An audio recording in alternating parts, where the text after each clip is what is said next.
Well, good afternoon, good morning, good evening. I hope you're having a great day. That's become a bit of a slogan these days, I gather. But anyway, I know. So I'm here with John Mulry. The good thing is we're the two guys. We'll understand each other perfectly. The rest of you might have a challenge. So we'll do our Irish American voice for today. John, thanks for coming on. We're going to have a bit of crack, guys. So John is coming on Legends. He was on the first Legends. He's coming on to Legends 3.0. And John has a whole new way of doing business and that. Well, it's not. It's not a whole new way of doing business. It's actually going to be talking about how he's been doing business for an awful long time, and he shared the secret in that. So John, why not give the lads the viewers, the lads, a bit of insight into your journey, how you got to where you are. Right, so I was originally in corporate finance, and I'll give you a super quick snapshot because I think it's the best way to do, just so people can get a background of who I am. So I was originally in corporate finance, and luckily I was one of the people that I discovered early on that I absolutely hated it, but I didn't just discover that, I actually acted upon my hatred for what I was doing, and I quit. So I went, it was in the middle of the recession, basically. Just as the recession was hitting, I said, well, I'm not doing this for the rest of my life, so I'm going quitting. And I'm going to go off to South America for the year volunteering, because I want to go and find myself, as the saying goes. You've no mirror, no? Huh? You've no mirror in the house, no? No mirror, no. I headed off to South America and for the year, and I was volunteering over there for the year. And while I was away, completely changed as a person, completely changed the direction I wanted to go in life, and I had a newfound respect for, helping others and doing good and everything else. When I came back, I started to put things in place. I decided I didn't want to work for anyone again, and I certainly didn't want to work in the corporate finance world ever again. So I started putting things into place to start my own business, and I started my own fitness business.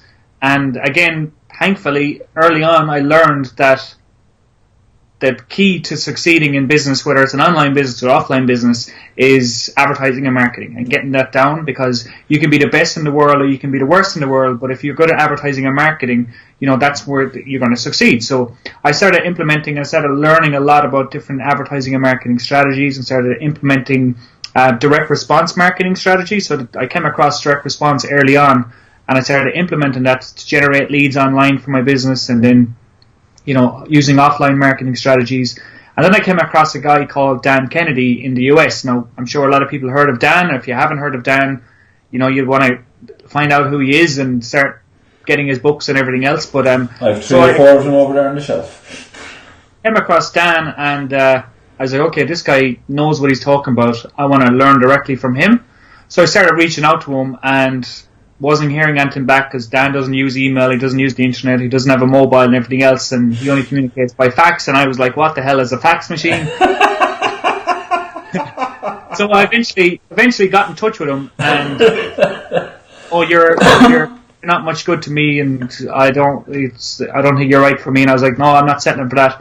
So eventually I annoyed him so much that we ended up going into a partnership where I became his kind of guy, his go-to guy in Ireland. So basically what I did was, his surname is obviously Kennedy, and so I went into a local shop in Galway. It was like a heritage and a genealogy shop, and I got the big scroll done up for Kennedy, and I packaged it up with what was my manuscript for my first book that I was writing at the time, and I packaged those things up together, and I sent it across to him via priority mail or DHL or whatever the case is. And about 2 weeks later, I got a letter back saying, "You've got my attention now, Mr. Mulry." And then from there, I went over to Texas to meet them and everything else, and then joined forces with Dan and with the then GKIC, and I started adopting their direct response strategies and then bringing them over here to Ireland. And then I transitioned completely away from fitness and into direct response marketing and helping businesses with direct response marketing. Then I started transitioning from direct response marketing for businesses to information marketing, and that's where I started coming into the whole digital marketing realm through information marketing and through info marketing. I started releasing a couple of programs, and I started using information marketing to actually get myself clients then as well. So not just using information marketing to sell digital products and build funnels and everything else and all that sexy stuff, but also use information marketing to actually get clients and do what's been coined info first marketing. So using information first to educate, to pre-sell, to pre-qualify, and then with follow-up and with everything else that comes in the background, and convert those leads and convert those buyers into clients and so on and so forth. So that was kind of my journey from there. But I know we're going to be talking a little bit later on specifically about the training I'm going to be doing for Legends, because there's a lot of fantastic training on in Legends, and there's a lot of fantastic speakers, but I guarantee them not one single one of them is going to be sharing what I'm going to be sharing, the opportunity that I'm going to be sharing, and what I call the blue ocean business model is that there's a lot out there in terms of things with, e-commerce, Facebook, social media, this, that, and the other, all of those things. But the opportunity I'm going to be sharing in my training is completely blue ocean, completely different, and completely not heard of and not used, but so powerful. And the people that grasp it, they're going to have a lot of fun with it, and we're going to have a lot of fun in the training. So that's kind of a long-winded way of saying, this is me. How are you doing? I hope you can understand my accent, and away we go. See, that's what happens when you ask an Irishman one question. 3 hours later. All I wanted to do was say hello. We're joking, folks. So, and you're the same as myself. I'm going to ask dumb questions for us because we know each other, right? And to be fair, guys, I know John well known. He's a great guy. We've met up a couple of times. So how long have you been online? Well, I was online since the beginning of my business, my original business. So I would say 8 years, more 8 years. They get like dog ears, don't they? You get lost, like yeah. It's the same, but it's like people who say to me, "Oh, there's a bank holiday coming up. Thank God I'm off Monday." And I was like, What's a bank holiday? I'm not off. You might be off because you're in your job, but no, I don't get bank holidays. So you kind of forget the normal stuff when you're running your own business. So yeah, about 8 years. Yeah, it's one of the reasons, folks, we always say, for me anyway, you hear an awful lot of people talk about, be very passionate about your business and the rest of it. And it is good if you are, because, when you are pushing hard, like we have a great lifestyle, let's be honest, because we can push hard when we want to push hard, we can take off when we want to take off, and there's no confines. Like you were in the fitness business, I was in the retail business. You were locked to a premises, you were locked to going in and the financial sector, like you were locked to 9 o'clock, and if it was 9:02, someone was looking at the watch wondering where were you. I was locked, alright, that was half the problem. That's another term here for drinking, folks. So, and it must have been a scary transition though, John. It was, and I think sometimes I need to appreciate it more. That for me it was just, okay, I need to do this, so I'm doing it, and there was no kind of second guessing. And I suppose at the time as well, I didn't have a lot of commitments, so I was single. I had my, there was no major financial commitments in life. It wasn't like I was trying to support a family or anything else. So the decision to quit and the decision to go on and move forward was easier for me, say. So I do appreciate that some people that may be in a transition period, or maybe thinking about going full time, or maybe they don't like their job, but at the same time they have the security of the paycheck every month and it's paying their mortgage or whatever else. So I do appreciate that. But it was scary making that jump. But I just knew that the back of my mind was, it came down to the simple question was, am I happy? No. Okay, I need to do something. I need to change, and that was the best change for me at the time, was to get out. And I went away, obviously, but when I came back to start my own things, and then the happiness was coming then, because I was doing my own thing. I was in charge. I would like to say I was my own champion. I was in charge of my own ship, and I wasn't answering to anybody else. Yes, you have to answer to your clients, and you have to answer to other things as well in terms of commitments. But you do, like you said, we have a great lifestyle because we put in the work. We get the results. Then we can relax if we want to. Generally speaking, we don't. We always want to keep pushing and keep achieving and everything else. But we can, take the foot off the gas if we want, because we may do a couple of all-nighters to get a big system set up or to get a campaign going, and then we can spend a couple of weeks off if we want, or go traveling with our family, or whatever the case we want to do. Because of this is what the digital lifestyle does, or the information. People call it digital lifestyle. I prefer information marketing, info marketing, because what I've taught was what I was taught when I was going into it. But the whole lifestyle of this business is great. So, but going back to your original question was, so, which I'm kind of forgot now, is which was must have been scary. It was scary making that jump, but at the same time, like, life's too short to worry about shit that may or may not happen. Get out there, push yourself to the limit is what I always try and do. Well, it's interesting the difference in our journey, because when I had to make the transition, it was kind of, I joke about the fact, like, you hear, in our world, you hear an awful lot of guys that say, like, I was starving, I was eating ketchup sandwiches, I was living on the street, but I just happened to have a laptop, which always makes me smile, like, and internet. Electricity. Yeah, and electricity and internet, like, but I was on the street, it's like, I always joke and say, like, I came from a very good background, I was very successful very early on, and I got wiped out, so I actually created my own disaster story, because when I jumped, I had, like, it was a scary decision for me, because I was caught in a transition. I had a $6 million contract, or an $8 million contract at the time, on my desk, which had stalled. So I have all of this money on paper. I have a load of cash invested in there, over £1 million at that point in time, which I left behind me there, but that's a different side of the story. And then, I'm sitting there and people say, "You're doing very well, that's great." But my father I always go back to my dad, right? My dad, I started working with my dad. My dad's been in business all his life, right? He's very pragmatic, and he says, if you can't bring it to Dunn's to do the shopping, it's not much use to you, is it? And it doesn't matter how much you had on paper, or how many assets you had. You couldn't go up to the grocery store and say, "Yeah, can I get my groceries? Because I'm worth millions on paper." So I had to make cash fast. And it is, and I understand for people. I don't know if you know Paul O'Mahony. Do you? He's another guy with Paul and myself started. He actually came up in conversation with a client earlier on this morning. He was speaking at the Gary Vaynerchuk event. Yeah, Success Resources. Yeah. One of my clients, his wife, purchased whatever Paul was selling.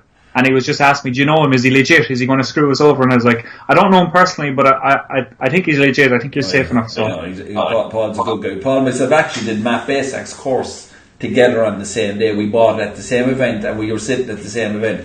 But Paul tells a very funny story that he went over to Tony Robbins, right? And he says, "Yeah, packed up the job, gave up, went bust."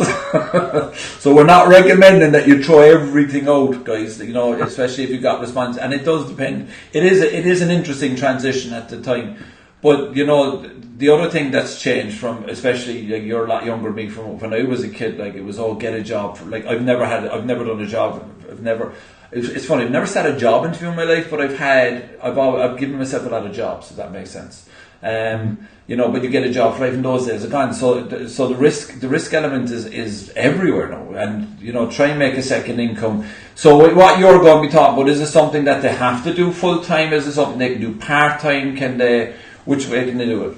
Or can they do it both ways? It's something that, like, to get, you don't have to do it full time, but it could become a full time business very quickly, because the results can come very quickly. But at the same time, it can be done in the spare, like it can be done in their spare time, starting off, a couple hours a day. If someone, like, at the bottom line, if someone isn't willing to dedicate a couple of hours a day to any side project, any side hustle, whether it's the opportunity I'm going to be talking about in my training or something else, they have to ask themselves whether they're committed or not. Because say for example, a couple of weeks ago, a guy contacted me saying he was interested in my help in some way, shape or form, and just asked him a couple of questions about what he was doing. He was like, "Well, I want to make money, but I don't want to do a lot of work for it. I don't want to be the face of it, and I don't want too many commitments for it." And I'm like, "Dude, you're looking for a shiny bullet. I'm not the guy for me. I'm not going to tell you that you can do this without doing any work, without being the face of it as well. Especially these days,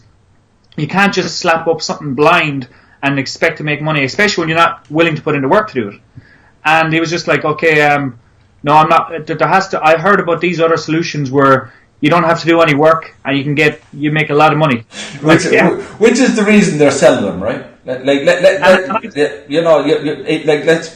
I had that conversation, I suppose, about 9 years ago with I remember it was a woman who I considered probably quite old at the time, which is probably around the same age as me now. And she was saying, this is what I want to do. I want to work 1 hour a week and I want to make $5,000. If you can guarantee me that I'll work with you. It's like, if I had a system that you could work 1 hour a week and make $5,000, I would employ 40 people and I would be sitting on a beach in the Bahamas, is the reality. Right? You know, they just don't exist. Their business. Like, you couldn't call what we do as hard work compared to some of the stuff that certainly I've done in my life. You know, we work hard. Like, you do work hard, but I think a lot of times you work hard in spurts. Yeah. So, like, say for example, with this Legends, there's a lot of work involved to set this up, obviously. But afterwards, like, you wouldn't consider it like back-breaking work or anything. No. Compared to lugging kitchen cabinets up 10 flights of apartment stairs, trust me, I've done. It's not, and like the other side, the thing that I like is because, as you know, John, I have 5 kids, right? You know, and so like the kids that come home or they're on a midterm break or something, and it'll be 2:00 and there'll be the new Venom movie. I know you're a mad superhero nut like myself, right? The new Venom movie is coming out, so we're itching to go see that. So, like, you know, the great thing about my days is I can say, okay, look, come on, we go at 3. It's 1 at 3:00. Come on, let's go. Come on, let's go out into the car. Let's book the tickets. We go way off down, and having the freedom to do that is the bit for me, because ironically, when I was in the business, again, to go back to my father and learn to drive a car, he said, always drive the car, don't let the car drive you. And every business that I created, I actually didn't create a business, I created a job for myself. And that's because I was tied, like, I showrooms that were open, I was gone at 7:30 in the morning, out to sites to check the sites, show them open at 9:30, we'd close at 6:30. If there was a problem on a Saturday, Sunday, you were out. And by the time Saturday night came, I was getting home at 8:00, and by Sunday it was like this, sitting on the couch, and then back onto which is the reason they call it the rat race. So I think the freedom that people have, I think is one of the things that's missed in our world. The freedom, and like, you've customers the same as I have, and the same as a lot of the other speakers have. Like, we've customers all over the world, which is like, you consider you're sitting in where you're not in Galway, you're up in Tishini. It's a small, which was a kind of like, it's just to go back to your story about the freedom. Like, the reason why I'm sitting in the middle of the Irish countryside in a village that no one has ever heard of, including me, and I live here, is because of the freedom. So Jess, my girlfriend, she's a journalist, and she was offered a really good position with a newspaper in the Midlands. We were living in Galway, and like, I said, she was wondering, she was humming and hawing. She's like, will I take it? Will I not take it? I was like, look, it's a really good opportunity. Do it. She's like, oh, but we're going to have to move. And it's like, who cares? I can work anywhere. And it gives you that freedom. So we didn't have the commitments of, we have to do this and that and the other, and we have to relocate, blah, blah, blah, blah. No, it's like, I have the freedom to work anywhere. Let's move up. It just so happens it's BGS's hometown as well, which was a nice coincidence. And as long as I have internet connection, we can work anywhere, and it gives you that freedom to be able to do that. And it made her transition into the new job so much easier, because she wasn't worrying about, oh, well, John has to do this and the commute and blah blah blah blah blah. It's like, no, let's just do it. We want to do it, let's do it. And that's the beauty of it. And yes, I know where you're getting at with having clients all over the world and customers all over the world. To some people, it can be like, but you never met those people, or where are they from? And then it doesn't matter. Like, when you're in the information marketing space or the digital marketing space, and you're solving problems, the beauty of it is that you can be anywhere, and you can target people all over the world. And as long as you're solving that problem for them, or you're helping them find a solution, or you're helping them go from A to B, whatever that A to B is, or whatever that niche or whatever that industry is, or that's all that matters. You don't need to be in a specific location to help them do that. No, and the other thing I love, especially in the system that you're going to be showing the rest of it, is, and it's contrary to any business that is, and especially the kitchen cabinet business. Kitchen cabinet business sounds great. I went to the high-end kitchens, right? I've done outside of it, the big contract, which was over $8 million. The biggest single kitchen I've ever sold was $180,000 in the Hollywood Hills, right? Which sounds fantastic. And no, that was a great experience. There's a whole side story of that we won't get into. It was a great experience, but the reality is 90% of my work started once I made the sale. And for me, what I was really looking for was a business where, okay, once I make the sale, 90% of my work, if not 100% of my work, is actually done, right? No, it's always 90. You might get 80 if you're doing some coaching, it depends, and the rest of it. But one of the real beauties of this is you make it once, or you create the service or the offer or whatever you're going to do once, and then you can sell it multiple times, and it keeps going. And that to me is one of the secrets that people don't talk about enough. And I was smiling about I'm still laughing at the silver bullet, because like the amount of people that want the silver bullet is just nuts. And if you're not willing to do work, what's the point? Well, like there's people out there looking on their keyboard for that magic button that you push, and you can, like, the whole thing of make money when you sleep. You can make money when you sleep. Absolutely, you can. I get sales coming in when I'm sleeping and what everything else is. But you don't. It's a great feeling when you wake up, isn't it? And you just check the sales. It's just ding, ding, ding, ding, ding, ding. Yeah. It's probably one of the best feelings out there. Yeah. But that you do, like you said, you do the work ahead of time to facilitate that coming in. So you would do the work to build out the system, build out your offer, your program, the funnels, whatever the case is, whatever it is you're doing. And then it becomes about promoting it. But the fulfillment side of things, which a lot of my business owner friends who are like run coffee shops or they run traditional type businesses, they're saying, oh, you made that sale, so what you have to do for that sale now? I was like, nothing. The work is done. Like, and they can't wrap their head around it. It's like, what do you mean? It's like, the work is done. They purchase, they access, and it's done. And they're like, oh, I wish my business was like that. So when you did the fitness business, were you in a gym? Did you set up gyms? What were you doing?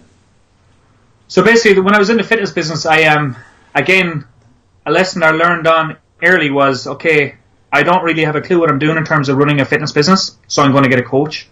So I hired a coach from Canada, a guy that I met at an event that I reached out to. He was a guy named Cable McElderry, who was running successful gyms in Canada. So he coached me through going from, so basically what I went from being a trainer, having no gym, no premises, nowhere to train clients, to running a gym, rent-free, rates-free, no overheads whatsoever, within like 2 or 3 weeks. That's amazing, because I would have. It's one of the interesting things that, again, with people, when they come on to Legends and the rest of it, because let's be honest, you're stepping out, you stepped out, you went to Dan Kennedy, I stepped out, I went to Matt, and I've been over to Dan as well. He's an amazing man. And like, you step into the world and people are saying, oh my God, like, I'm going to think I might work with this person, I might work with that person. It could be $500, it could be $2,000, whatever the ticket is, and they're saying, it's an awful risk. I always smile, because like, really, that's a risk. So you spending the next 10 years of your life doing the same stuff that hasn't got to the results where you want isn't a risk, right? And the second one is, if you went to go buy a McDonald's franchise, which is the closest thing to kind of what I reckon the world that we're in, that you go buy a franchise from somebody, or even a van franchise where you're going to go fix windscreens. Look at the cost. You're talking 30, 40 to a couple of $100,000 to over $1 million, depending on the one you're doing. Still, and people don't realise, McDonald's, 20% of McDonald's fail. Right? It's of course they don't tell you. Why would they? Right? But for the risk in this, so your whole program and what you're going to do, just we're not going to give away the what's going to happen on Legends. You've got to turn up, folks. But I want go on. Essentially, what I'm going to be doing is, and before I share about a little bit of insight into the program, just on what you said about the risk factor, there's a quote from Gary Halbert that I quote all the time. And if anybody's watching this now or is going to be watching it later on, make sure you write this quote down. It's, you got to be tough if you're going to be stupid. I love it. That makes so much sense. And the reason why is that if you're going to try and figure everything out on your own, you better be as tough as frickin' nails, or you want to have as tough as they come, because you're stupid. And that's not me kind of dissing you or me calling you out as an idiot or whatever else, or maybe it is. But the reality is that thankfully I figured out that I can jump rungs on the ladder by going to people that have already done what I wanted to do and learning from them. Yeah. You can just leapfrog. You can leapfrog over years of torment and years of heartache, but also leapfrog over your competition by going to people who have done what you want to do and are willing to help you achieve it as well. Now, obviously, you can't guarantee that the person you go to is going to be legitimate, and I've had my fair share of idiots that I've bought from in the past that haven't delivered on what they promised, and it's just part of doing business. But if you do your due diligence and you can make an informed decision. It's not part of doing business on Legends, because that's the reason they put Legends together, right, is what you said. Because I do see this, like the obstacle course with the walls. I see this like the walls. So you're standing there, there's no rope, and you're standing there and you're looking up. Now you can dig your nails in and you can climb that wall eventually. Or you can have 5 people with you and they can stand up and you can get up on each one's shoulders and they can put you up higher and get you out over the wall. The choice is yours. But or you can go to the guy who has the key to open up the wall and just open the door and you walk straight through. Yeah. I was going to say, or you can learn how to walk around the wall. Same difference. But anyways, one answer your question about the insight into the training. So what I'm going to be sharing is a business model for generating both passive income very, very quickly, but also turning the customers from that passive income into high-end clients extremely quickly, and doing it in a way that serves you and serves them. Explain passive income, please. So passive is like exactly what we said. We do a bit of work to build out systems, and then we promote those systems, and income comes in like clockwork. So like I know Marlon Sanders, who you may or may not know, has this quote, cash like clockwork. So that's what he would call passive income. So when you do a promotion, cash comes in like clockwork. So like when you wake up after a night's sleep and you check your PayPal or whatever, you check your Stripe or whatever the case is, and there's a number of sales that have come in passively. So you've done the work ahead of time. So there obviously is going to be a little bit of work involved. But the way I'm going to be showing it to people on training is how you can do this where the lion's share of the work is done for you in most instances. So it's a very unique opportunity, which is why I'm calling it the blue ocean business model. And I don't want to give too much away because you got to turn up. Yeah, when people show up, they're going to be blown away, and I'm really excited to share. So I've got some case studies to share as well of people that are utilizing the same model, and it's going to be a lot of fun. Can't wait to share it. I know people are going to get a hell of a lot out of it, and we're going to have a bit of fun on it as well. I don't take myself too seriously, as you can probably gather by the way Anthony likes having a crack and everything else. But yeah, it's going to be a lot of fun, and regardless, like guys, you're going to be spoiled for choice in terms of the Legends lineup. There's a lot of cool guys sharing a lot of really cool things, and all I can really say is that you're going to see some stuff that you can gravitate towards. Whichever you gravitate towards, just run with it 100 miles an hour. Just take action like crazy and learn by doing, essentially, instead of learning by looking. You can't learn by looking, you only learn by doing. Yeah, I think there's a great story and opportunity, which is, you probably have heard it a dozen times as I have, is the guy, he's drowning in the river and the water comes up to his waist and a boat comes along and the man says, look, get into the boat. And he says, no, I'm waiting for God to save me. And then the water gets to his chest and another boat comes along and says, come on, look, you're going. And the man says, no, I'm waiting for God to save me. The water's here. And the boat comes along. He says, you're going to drown. He says, no, I'm waiting for God to save me. And he drowns. And he gets to heaven. He goes up to God and says, why did you save me? He said, who do you think sent the 3 boats? And it's a bit that way, folks. Like, you got to see the opportunity. If you're unhappy where you are, the likes of John and with Legends, I will say that, like, I either know everybody personally or they've been vouched for me by people that I know and trust. And if there's ever any issues, I'm always there to protect you. And we have never had any so far, and we won't have, because I vouch and check. I know John a long time. He's a great reputation. He's a great guy. And what he's going to show you is truly amazing, the same as the rest of the speakers. So if you're watching this on the registration thank you page, that's great. If you're watching on Facebook and in the group and you haven't registered yet, the link will be below. Go grab it and get on. And John, I look forward to seeing you. It's on the Saturday. We'll give it that a bit away. Usually on the Saturday, isn't it? Saturday the 6th, yes. Yes, we give it that much, that he's on Saturday the 6th. After I do the training, I'm actually heading straight to a big fancy ball where I have to be all dolled up in tuxes and all that kind of stuff, so it should be fun. So you might be like James Bond actually on the webinar, is it? Actually, I might turn up with the bow and everything else. Yeah, bit of fun. So, yeah. John, thanks for taking the time. I'll let you go, man. I know you have a very busy schedule, and thank you very much for coming on. And folks, we'll talk to you again very soon. No problem. Cheers. Take it easy.